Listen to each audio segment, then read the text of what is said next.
Need a presenter?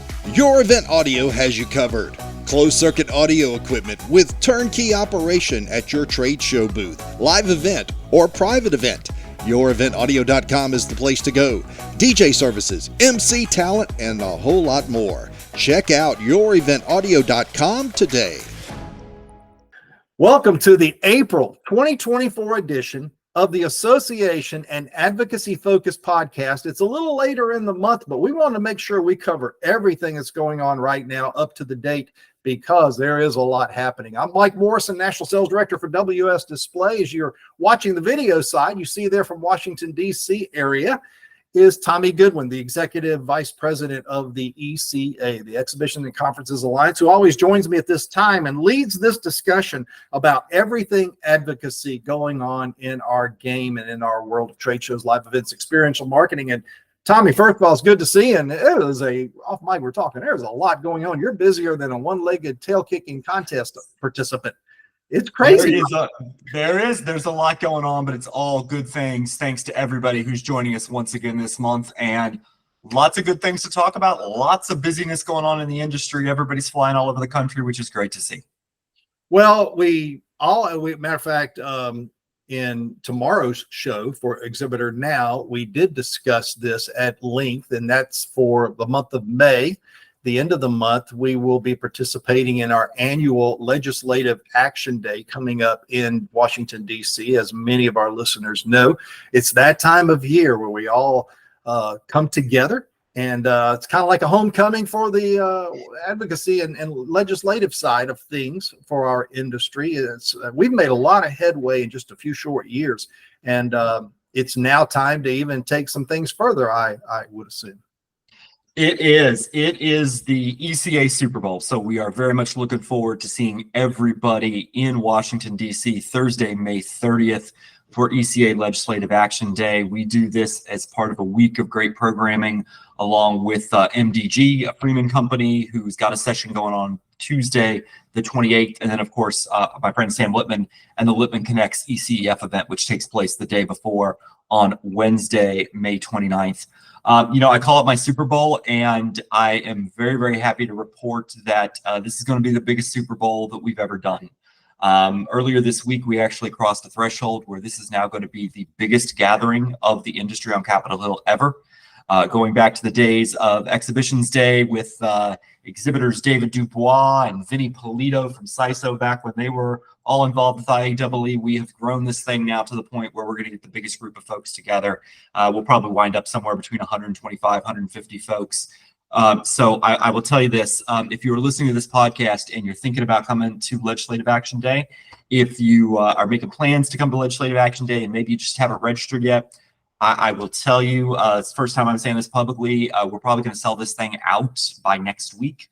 So if you're coming to Washington, D.C., go to ECAadvocacy.com and get signed up because we want you to be here. And it's going to be quite a crowd here. And Mike, we're thrilled to have you and the exhibitor team as part of it. We're going to have a studio for the first time to record podcast interviews with participants. Now, gosh knows, we're not going to be able to get 130 plus people on the show. But if you are pulled over and say, hey, we want to come over here and have a chat with us about your discussions with your legislative action participants and people on the Hill, then you'll be able to come and do that. I know there's a lot of people who would love to speak their piece and give us their feedback on that, and maybe even give us, Tommy, their experience, maybe some first timers who've never gone before. We've all had that first time experience, right? No, it is great. I love that you all are going to be there, having a presence, being able to record there.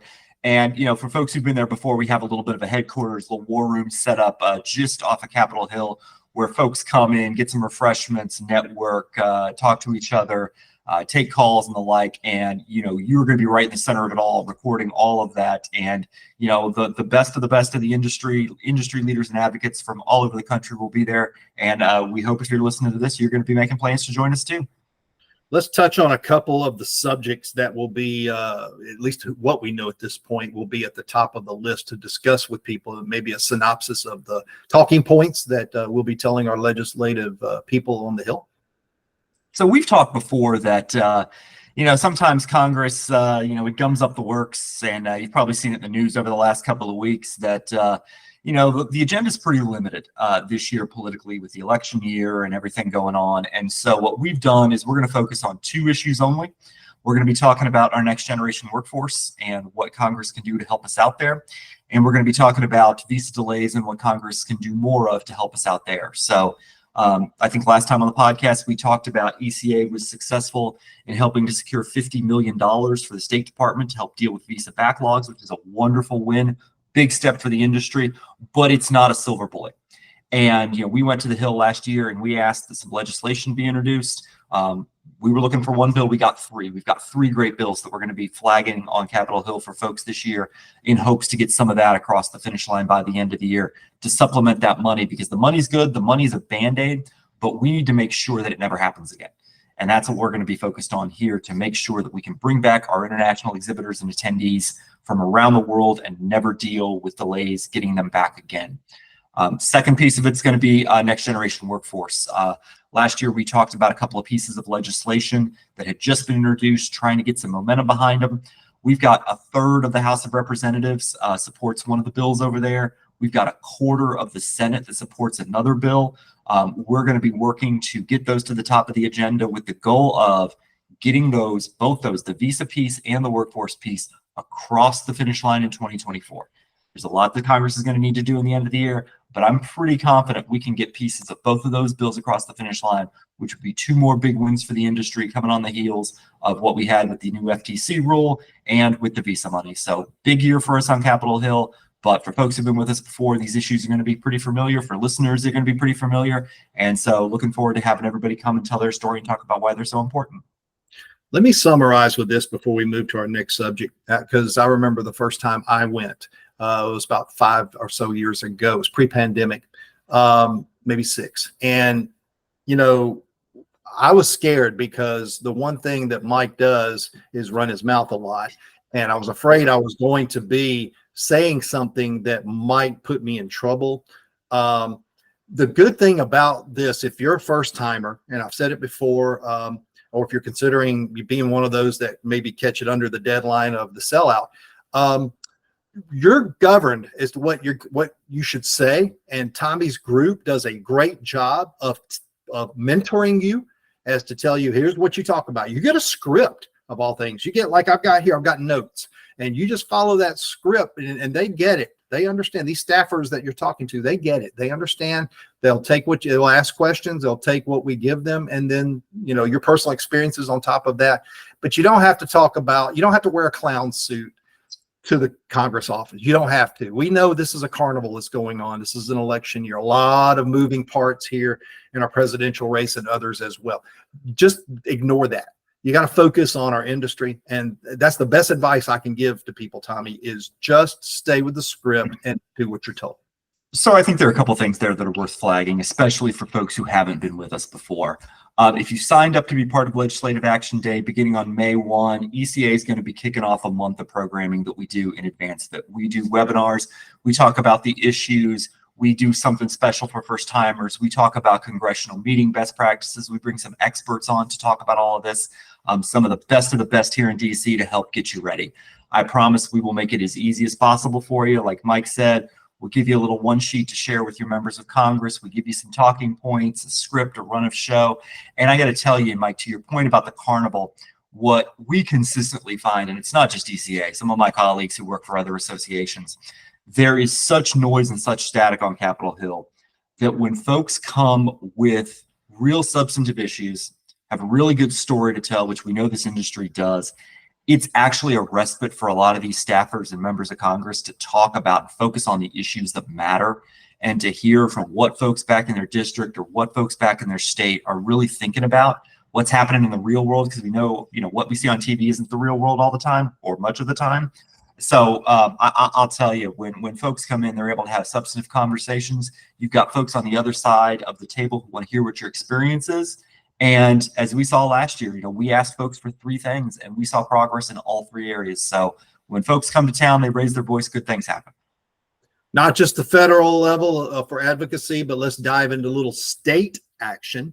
It's amazing how in the last year it's kind of shifted a little bit. Some of your attention has been going to certain states and the way they're trying to tax certain aspects of that are applicable rather to the live event industry, which is trade shows or live events or experiential marketing even. Maybe you could tell us a little bit of update about that subject. So there's an interesting dichotomy between states and Washington, D.C., which is most states can't run a budget deficit. So they actually have to balance their checkbooks like you and I and everybody who's listening do at the end of the day, and can't run up a $34 trillion deficit or whatever we've got going on in Washington, D.C. right now. And so what that means in a time of some fiscal uncertainty, some economic uncertainty with rising interest rates and slow growth and the like, is it kind of puts a crimp on these state budgets. And a lot of states are looking for new areas to raise some revenue. So we saw this last year in Kentucky, right, where they wanted to tax exhibitors and sponsors, and we kind of stepped in and got that overturned. Well, we're seeing some of this perk up in some other states, not necessarily as directly linked to the industry, but, you know, think about show organizers and exhibitors, right? They are tremendous advertisers, right? A lot of marketing goes into these events and getting people to come visit them in this events. And one area where that is applicable from a policy standpoint is there are a lot of states looking to tax digital advertising. So if you're advertising on Facebook, if you're advertising on LinkedIn, if you're buying Google Ads, there are several states now who are looking to come after that. And a lot of it is under the guise of going after the big tech companies, right? We want to go after Meta. We want to go after Google. We want to go after Elon Musk. And, you know, whether that's to be done or not is not part of this conversation. But there seems to be a sense among the people who are proponents of those bills that those taxes wouldn't be passed down to the people actually buying the advertising. And if you've been in business for longer than 5 minutes, you know that's exactly what's going to happen. So got some good news from Nebraska of all places this week. This has kind of been ground zero for this advertising tax fight this year.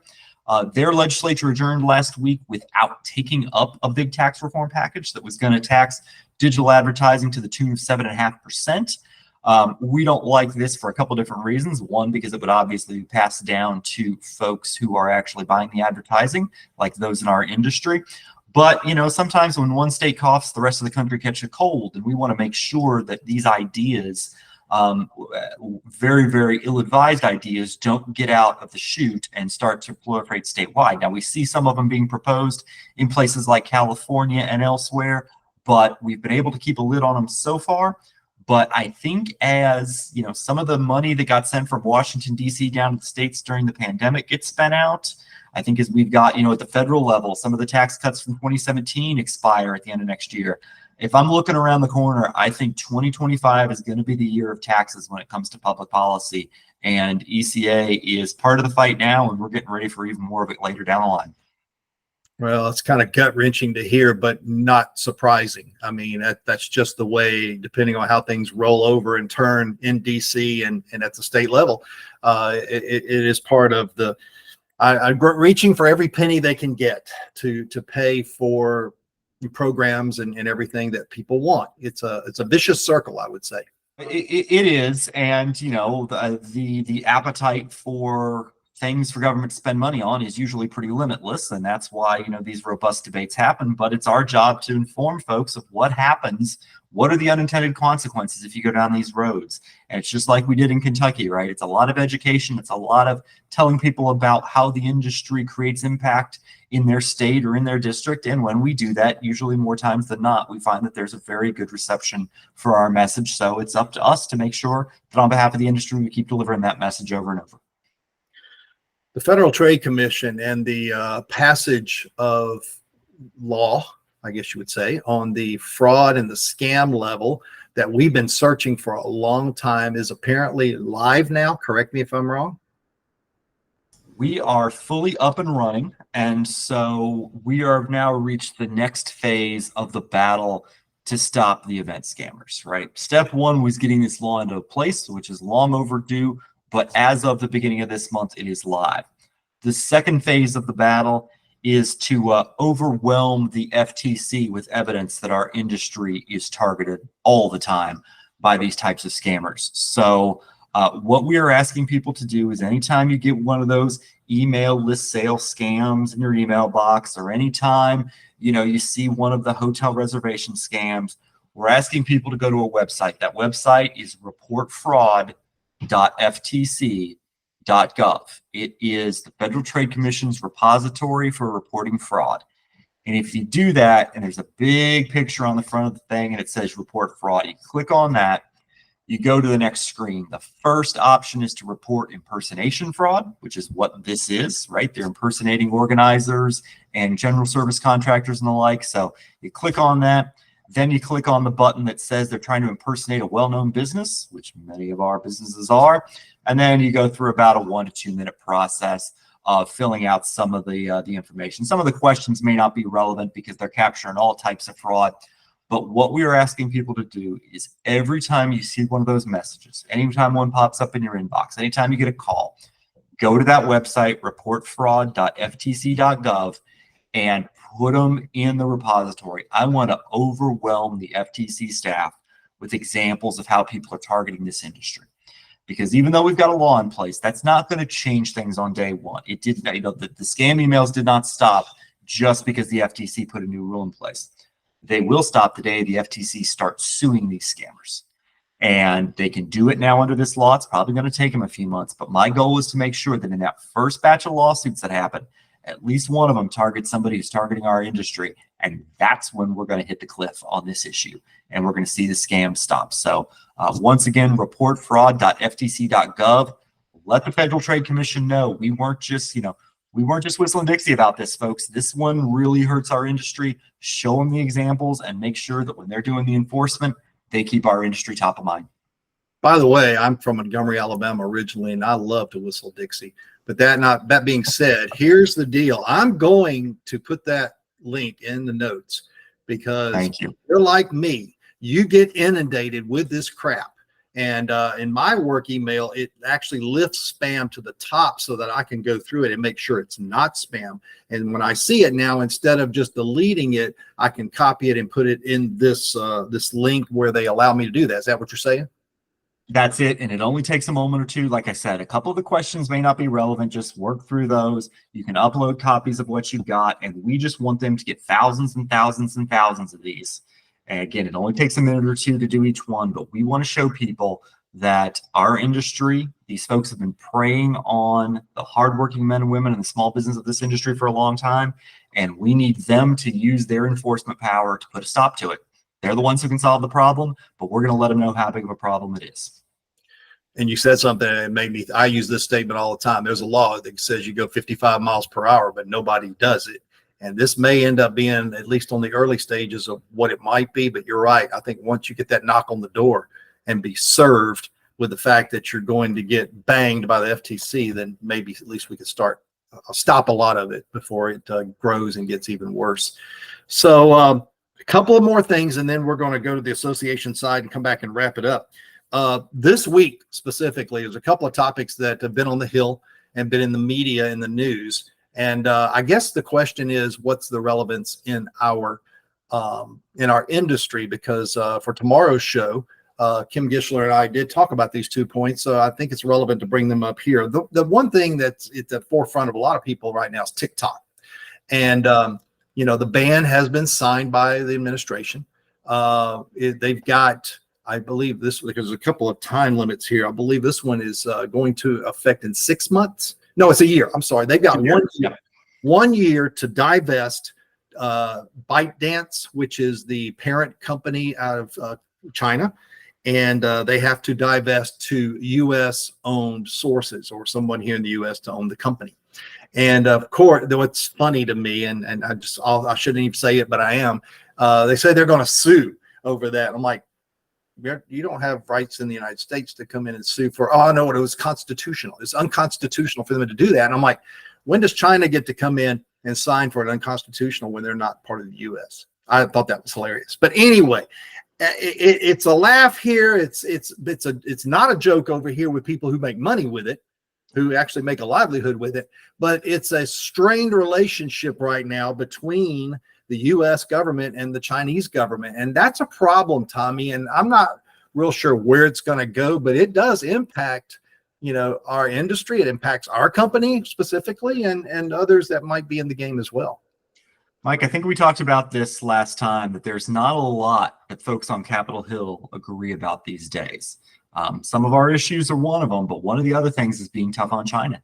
And we talked about this TikTok kind of being the tip of the iceberg there. And lo and behold, a week or two ago, we get an announcement from the Biden administration that some of the tariffs that have been in existence since the Trump administration, they're legally required to review them every few years.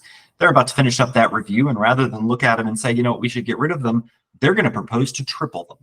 So on steel and other commodities, TikTok is just one expression of Capitol Hill and the federal government getting tough on China. This decoupling is real, whether it's access to microchips, whether it's tariffs, or whether it's a social media app that, let's face it, folks below a certain age, it is their core go-to. And these are just further expressions of that strained relationship between the US and China. And, you know, I was a little curious if they were going to be able to get the TikTok bill across the finish line in Congress. They got it through with absolutely overwhelming majorities. So that just gives you a sense of where that is. So today it's TikTok, maybe tomorrow it's tariffs. Who knows what's coming down the line? But kind of like we talked about last time, if you've got a big Chinese component to your supply chain or your operations, this may be the moment to think about what the implications of that are going to be going forward, because I don't see things getting better there anytime soon. You have to restructure your roadmap. I know we did. Our company did, and it's not worth going into because everybody's different. But you know, you have to make some decisions, and you're right. Some people are going to be impacted on it. Not related to China, but related to DC. The final point is the non-compete actually a rule bill, what have you, coming out of the Department of FTC. FTC Yep. came with it, right? So now they're banning non-competes. Now there's some thresholds there. I believe the monetary threshold I saw was 151,000 plus in salary, or you must, if you have senior leadership with strategy and insights on your company, you might still fall under some type of a non-compete. But the common worker who doesn't make that kind of money is proposed to be banned. It'll be interesting. The U.S. Chamber of Commerce has come out against it and said, we're going to sue. We're going to go to court. Of course, that's the go-to, you know, because everybody has deep pockets and they can go drag that out. That one's supposed to take place within the next 4 months, if I remember correctly. So what's the talk on the Hill there about that as it relates to our industry? You know, you talked a little bit earlier in one of the previous segments about seeing, you know, as sometimes activity slows down in DC, you see it picking up at the state level. And this is one of those issues that picked up at state level over the last few years. I'm in the DC area. DC banned all forms of non-compete agreements a couple of years ago. And this is one that has gotten a lot of attention in the policymaking community. There are some organizations that, you know, certainly do use them surgically. There are some companies who apply them to everybody in the company. There's a website that will send you items in 2 days or less with free shipping. I'm not going to name which one it is, but I believe every single one of their employees nationwide is subject to some form of non-compete agreement. And some policymakers looked at that and saw an abuse there, and that's where we see this action out of the FTC. I think it's to be determined how it comes out of the courts, but it is definitely in the near term something organizations need to think about. I would imagine within this community, there are lots of different companies and providers and contractors and show organizers who folks have bounced to and from here and there that might have been subject to those that restricted some of their movement that now might not be.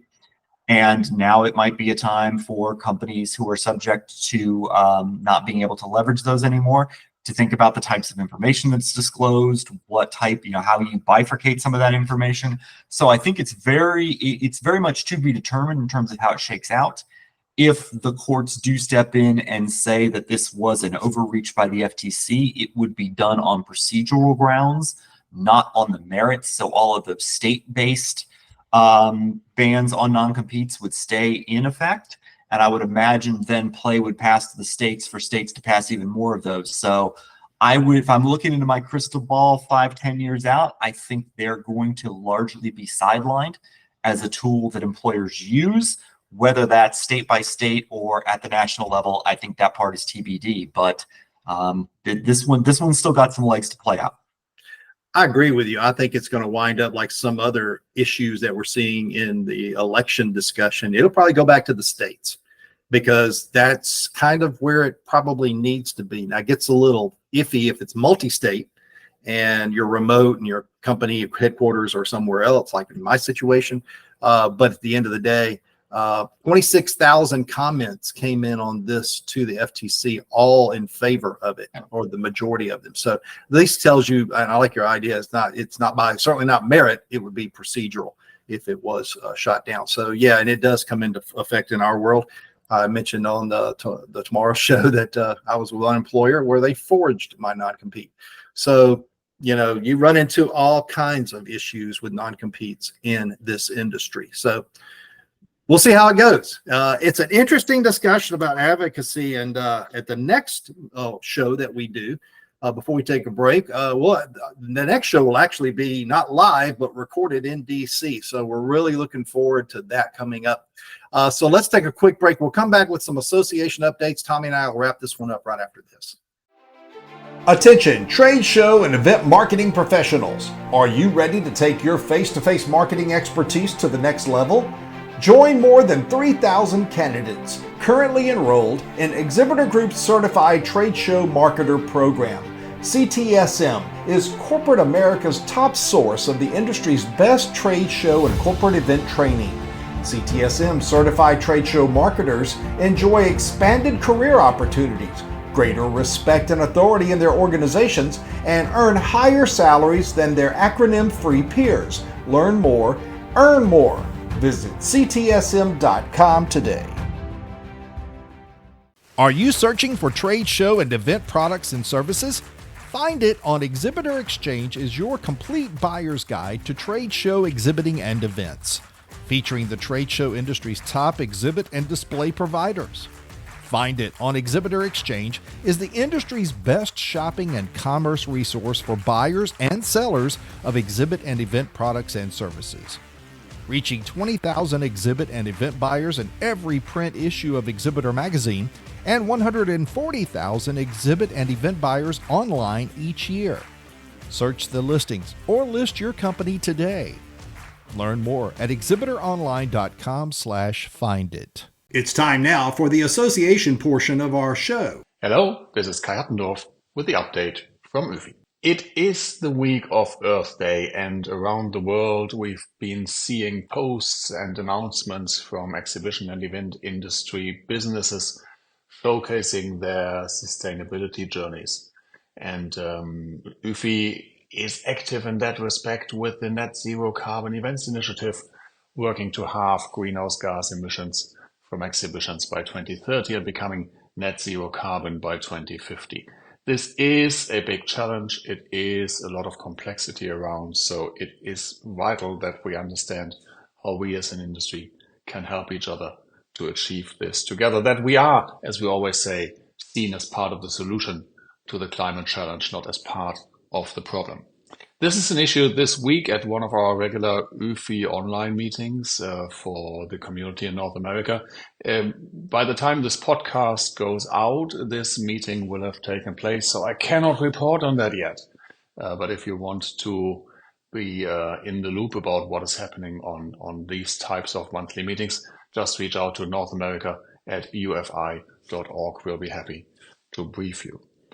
Advocacy, sustainability, surely one of the top issues this year on the agenda of the Exhibitions and Conferences Alliance, which this podcast is all about. So Tommy and Mike, I'm sure you will have already updated everyone how the preparations are going for Legislative Action Day in Washington, D.C.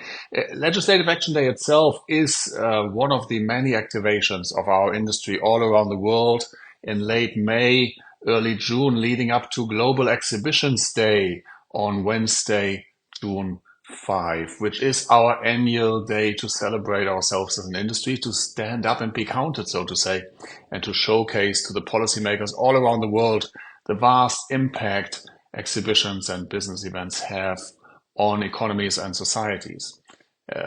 Everybody is invited to join the fun on that day, to be active, from simple things as posting a selfie and a post on your socials, to being engaged in an association activation. Head to globalexhibitionsday.org for all the details. This is a global campaign backed by more than 80 associations all around the world and all the major players in the exhibition space, including many of the other associations working together on this podcast.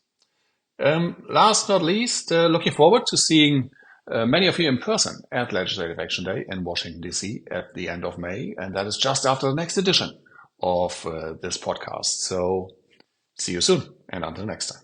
From the world of EDPA, there is a very exciting event that's taking place tonight, April the 25th in Las Vegas. It's the EDPA chapter Hockey Extravaganza. It is back for a second time, taking place at the City National Arena at 1550 South Pavilion Center in Las Vegas. For more information, contact the Las Vegas chapter, or as we probably already know, you're either there or about to be there if you're in Las Vegas. Many from the EDPA world will be at Legislative Action Day coming up in Washington, D.C. Of course, that date, as you've heard on the front end of our show, is May 30th on the Capitol Hill. In conjunction with that, on Thursday, May 30th from 4 to 7 p.m. at the Driftwood Grill in Oak Brook Terrace. If you're unable to make the Legislative Action Day in D.C., they're going to recognize it with the Legislative Action Day Social. Once again, it's in Oak Brook Terrace, Illinois, at the Driftwood Grill, 4 to 7 p.m. No registration is needed. Contact Midwest Chapter of EDPA for more details. From the Northwest Chapter of EDPA, Jim Worm, our good friend from EACA, will be conducting a webinar May 21st, 10 a.m. Pacific Standard Time on the state of the labor industry. Jim will present a webinar on the state of the labor industry, particularly as it relates to the production of trade shows and events. Contact the Northwest Chapter of EDPA for the registration link. From the Northeast Chapter of EDPA, Rally at the Alley takes place May the 9th at Splitsville Luxury Lanes in Foxborough, Massachusetts, 6 to 9 p.m. For that, contact the Northeast Chapter for more details. The Southeast Chapter of EDPA will be conducting a cornhole tournament. It'll be on May the 9th at Display It in Beaufort, Georgia, 5:30 to 7:30 p.m. Friendly competition with light snacks involved. Contact the Southeast Chapter of EDPA for details. And the Texas Chapter will be having its monthly trivia challenge on May the 8th from 4 to 5 p.m. Central Standard Time. Contact the Texas Chapter for more details. Hello everyone, this is Steve Riches, board member at IFIS. Today I'm thrilled to invite you on a journey into the future with the 2024 IFIS World Summit. Picture this, a global gathering in the vibrant atmosphere of Malaga, Spain from June 18th to 22nd, where the exhibition industry is getting ready to set a course for change. In Malaga, we've found a true ally in innovation. The city's vibrant atmosphere and endless opportunities for growth and collaboration make it the perfect setting for our summit. As we gather under the theme, Sailing the Seas of Innovation, we're ready to explore new horizons and exchange knowledge, ideas, and innovative approaches in an environment that embraces fresh perspectives. This year's summit isn't just for IFIS members, it's open to local stakeholders as well. Plus, we're offering a special 50% discount for attendees under 35, so we're expecting a record turnout. Join us for enlightening sessions led by esteemed speakers like Philip Zilbazan, Michael Blackman, Lee Alley, Connor Neal, David Humphreys, and Jan Goetz. Their insights will challenge us to rethink our approaches to the exhibition industry and inspire us with visionary ideas. Networking has always been a cornerstone of our summits, and this year will be no different. This is the perfect platform to forge connections that transcend borders in the ever-evolving landscape of exhibitions. We believe that these connections serve as beacons to guide us through turbulent seas. So mark your calendars for June 18th to 22nd, 2024 and join us in Malaga.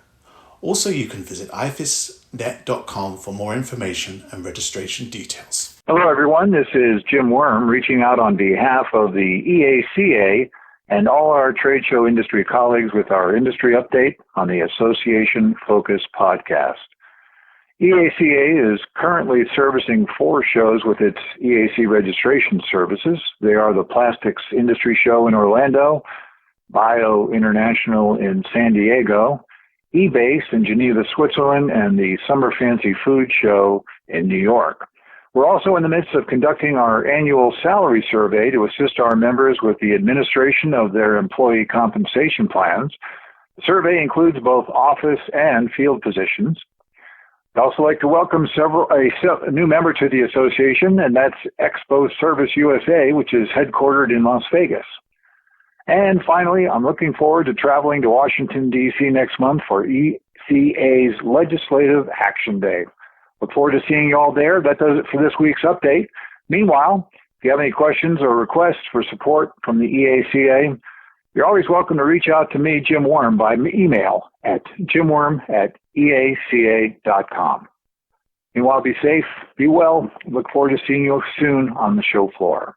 Welcome back to the Exhibitor Now Association and Advocacy Focused podcast. There you have it. Whip around all of the great organizations, associations in our industry. No shortage of things going on. We've got events coming up. Mike, I know you're on the road. I'm on the road. What have you got coming up this month, and what are you looking forward to? This is great because my month of May starts out with an 8-night cruise. I'm taking PTO. I'm sorry, but sometimes you got to just, and this is the first time in 9 years at WS that I've done this, where I'm closing my laptop. I've advised everybody in the podcast world, I'm gone. I am out of pocket.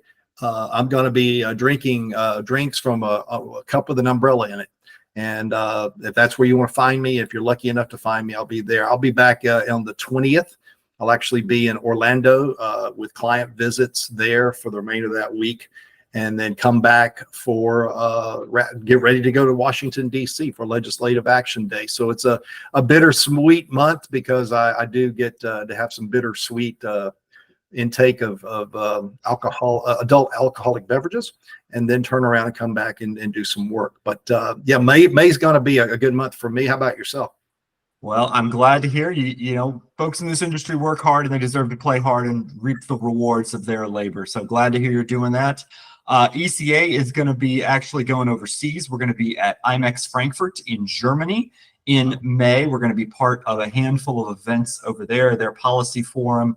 We're going to be part of a couple of other events. We actually have a fun announcement coming out of IMEX, so we'll talk about that on the next show.